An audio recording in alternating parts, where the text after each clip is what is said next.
Eagles' 2019 season seems to have flipped on its head. During the opening 8 weeks, it was the offense desperately trying to keep the game alive after the defense just gave away opportunity after opportunity and failed to show any signs of life due to several injuries and a real lack of adjustment by Jim Schwartz.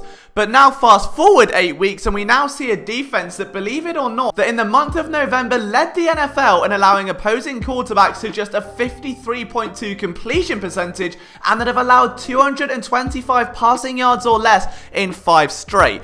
So what's happened here? Has there been any sign of adjustment from Schwartz, or is it just a case of getting some key players back? My name is Liam Jenkins and today we're going to find out if the Eagles defense is for real or whether or not it's all just being a case of facing some dodgy offenses in the run up to that Seattle game.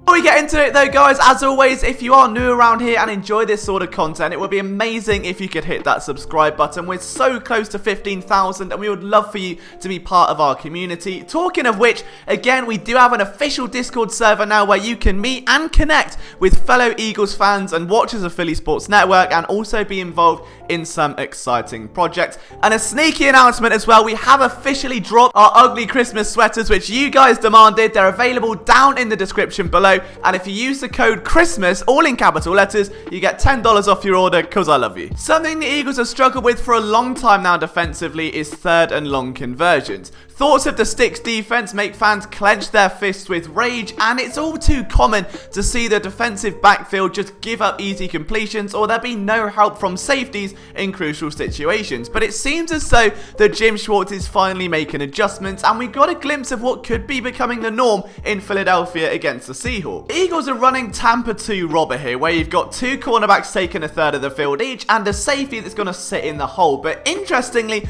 note Nigel Bradham. He's going to pressure for a bit at the line of scrimmage but drop back into coverage. You've now got 5 defenders underneath, in zone, in the middle of the field where Russ needs to make a completion. Now there are also one-on-one matchups because Nigel Bradham was at the line of scrimmage. The Eagles pass rush overpowers the offensive line and forces Russell Wilson to take a knee. That's the way it should be. You're going to see another example here, 3rd and 14, the Seahawks with a comfortable lead, but time does still favour the Eagles if they can get a stop. Nigel Bradham again close to the line of scrimmage, and if you look at this in terms of matchups, what Seattle need to do is account for everyone, but by doing that, it leaves Malcolm Jenkins wide open. He can green light his way into the backfield. It's called a green dog blitz for a reason, and then Brandon Graham is on the other side to help clean things up. Jenkins stuns the running back who tries to stop Nigel Bradham, and Graham is completely unaccounted for. Russell Wilson goes down a second time.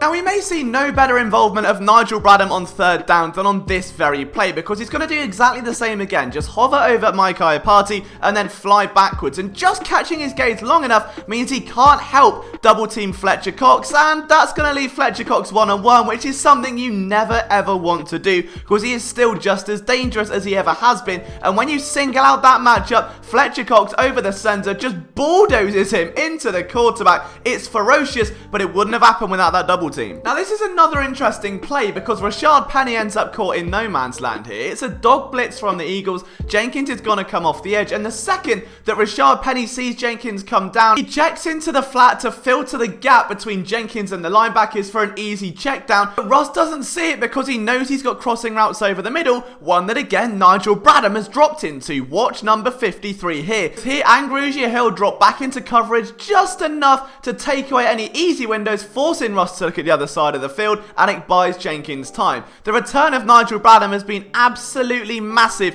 for this Eagles defense. You'll see another example of it here. You can single him out, hovering over the line of scrimmage. The Eagles looking like they're showing blitz. Seattle are going to double team Fletcher Cox, which green lights Malcolm Jenkins and Nate Gary. They both go streaking into the backfield. It's just that creative flair. It's almost a flow chart. It's a if this then that kind of thing. If Seattle show even one double team, you go streaking in. If the running back pulls up as a pass blocker or it seems accounted for, you pull back and drop into coverage. It's a very simplistic way for the veteran Eagles players to have an impact, something maybe some of the younger guys struggle with at times. And talking of younger guys, here's Derek Barnett wide outside, and we call this a wide 9 for a reason, but this is unbelievably wide for Derek Barnett and this Eagles pass rush. If you look at the guys they've got, a tilted matchup to the left-hand side, but every gap is accounted for. Derek Barnett is going to get such a runner. When the tackle tries to punch his hands into his chest, Barnett can just take an extra step outside and fly all the way around, run the ring, and Russell Wilson can't set his feet to throw in time because of the guys they drop back into coverage. It all loops back to the same thing, but Eagles in second and long and third down situations were money against the Seahawks and MVP Russell Wilson. At the expense of the pass defense, run defense has been incredibly productive this year, and although they did allow a couple of leaky plays down the stretch, for the most part it came up in a big way against the Seattle Seahawks, and there were some surprising contributors in that regard as well. The first example I'm going to show you here, it looks like it should be a nice easy gain for Rashard Penny. Instead though, it goes absolutely nowhere because Nate Gary and Fletcher Cox both react greatly here. Cox comes off of his matchup here, disengages brilliantly, and Nate Gary, believe it or not, makes the correct read, and that's something he does well. He's a very gambling type player. If he gambles on that first read and it's correct, you're going to get a great play. If it doesn't work quite as well, well, that's a different discussion, isn't it? But another man who stood out was Vinny Curry. He was flying into the backfield, making plays all day long. You see one there. But this is something that did stand out to me. Both Nate Gary and Camu Grugier-Hill have taken big strides, I think, in terms of being run defenders, or at least recognizing